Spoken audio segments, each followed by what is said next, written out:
I want to talk to you about Mad Rabbit Tattoo Aftercare products. Listen, you got a new tattoo. It looks great. You've been excited about getting it. You've been saving money. You made the appointment. You waited weeks, if not months. Now it's on your skin. Now what?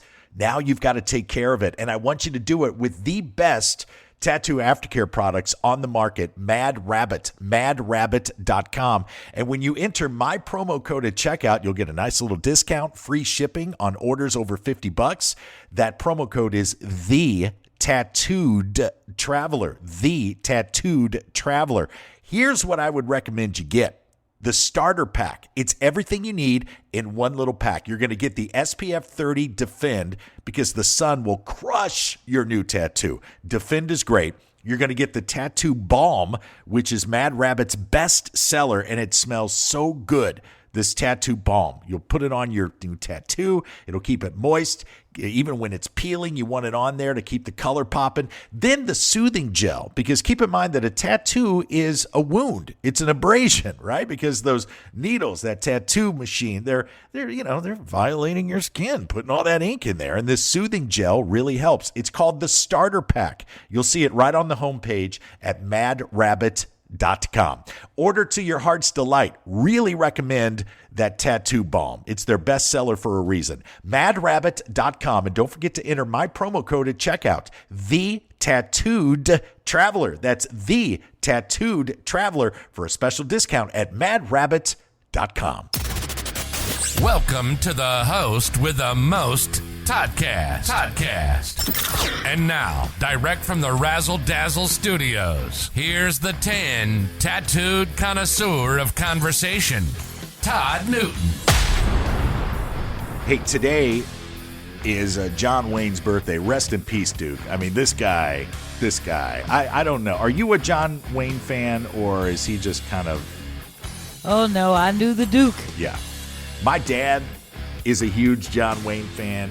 It brushed off on me, and I love it. You remember I went to that hotel that he had an apartment in when he was shooting movies in New Mexico. There's a little town called Gallup, New Mexico, and he used to shoot a lot of his movies there, and he just had a little apartment, and you can stay there for the night, and that's really cool to stay where John Wayne lived, man. And I've even gone to Newport Beach, California, where his houseboat, the Wild Goose, is docked.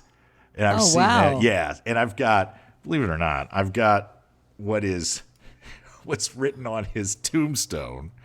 I have it tattooed on my stomach. What? Yeah. What?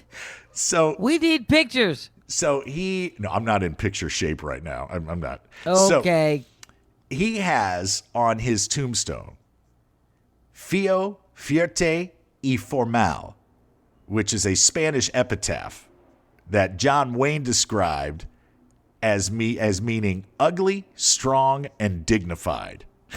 And I love that. So it's tattooed on my stomach. I like it. Well, there you go. Anyway, so John Wayne passed away in 1979 at the age of 72, I believe, 72 or 73. He was born in 1907.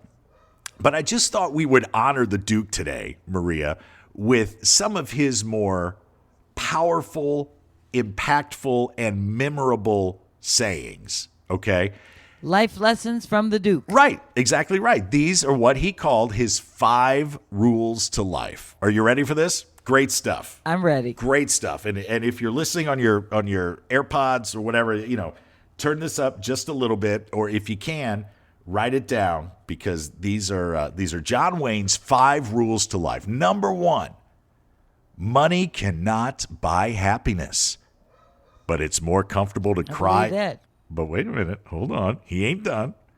But it's more comfortable to cry in a Mercedes than on a bicycle.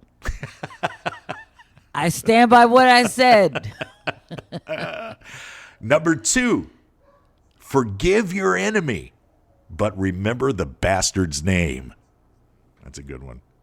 Number 3, John Wayne's 5 rules to life here on John Wayne's birthday. Help someone when they are in trouble, and they will remember you when they're in trouble again. Ain't it the truth? Oh, man, these are great. Ain't the truth. Number 4. Many people are alive only because it's illegal to shoot them. Now, these are not movie quotes, That is by the true. way. Yeah, these aren't movie quotes. These are John Wayne in his personal life. And number 5, John Wayne, his 5 rules to life. Alcohol does not solve any problems. But then again, neither does milk.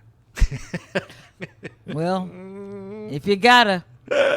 So John Wayne would have been today, let's see, how old if you're born in 1907? I got to Google this, see? Let's see. Good Lord. Yeah, I can't even do that quick math that fast. Good grief. He would have been, oh, come on, man. You know, you should have been prepared for this. I should have, but I was so excited to read all of these things. You know, he would have been 116 years old today. Oh, of course he would. 116 years old. So I love that. Rest in God peace, rest you. the Duke. Let's get back to the talk that will keep you talking. This is the host with the most, Toddcast, with Todd Newton.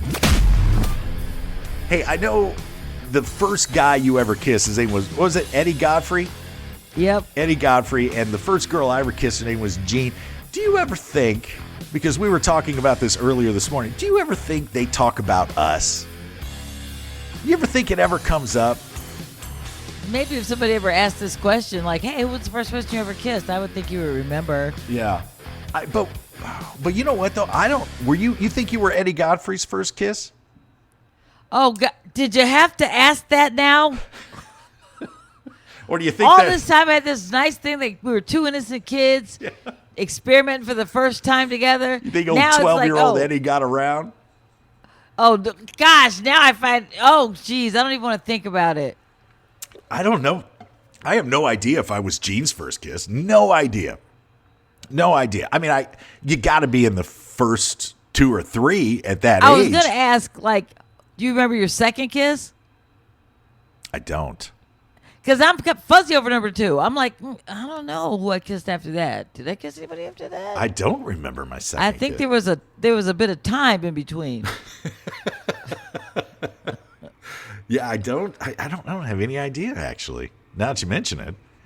Well, I just bring this up because earlier this morning, it's got a lot of buzz on our Facebook page, too. We were talking about how kissing came about. It's a weird thing. I mean, I can see, maybe like early man getting caught up in the heat of passion and kissing various parts of a partner's body. But you got to think, if we're going back 4,500 years, like researchers over at the University of Oxford say we are, over in Iran and Iraq and Syria, Turkey and all that, you got to think that hygiene was awful. So putting your mouth on another person's mouth was probably not the deal. Think about the teeth they probably had. Exactly right. And the breath and everything. But that's where they say kissing, the tradition or the act of kissing,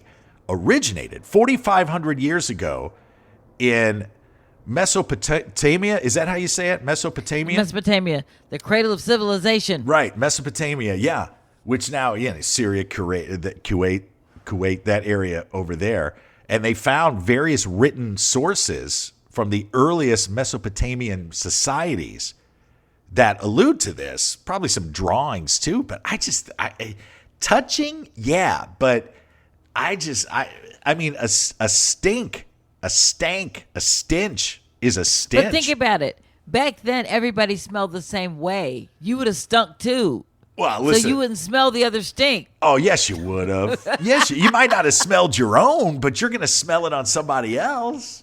That's why we're always like, you smell that? Is that me or is that somebody else? But look, and I'm not complaining about this at all, but I think we as Americans tend to be a little more sensitive to stuff like that. Because when you go overseas and you've traveled a lot, people's hygiene standards are different in different areas. Yeah. Yeah, mine are too, by the way. When I travel to Europe, I'm like, oh, okay. Every other day is cool for a shower. I don't need to do it every day. This showering every day, every night before bed, I mean, that's for the birds. I mean, you dry Well, your I think skin out. I think you kind of go with the flow somewhat. Yeah. Like, I'm not going to quit showering, but I'll shower a little less. Yeah, okay. Understood. All right, so the first kiss, 4,500 years ago. Who was your first kiss? Ooh. Tell us on Facebook, The Todd Newton Morning Show. Thank you for keeping the art of conversation alive. For more Todd, visit ToddNewtonOnline.com. And don't forget to rate and review the show today. The Host with the Most Toddcast is produced by the Host with the Most, LLC. All rights reserved.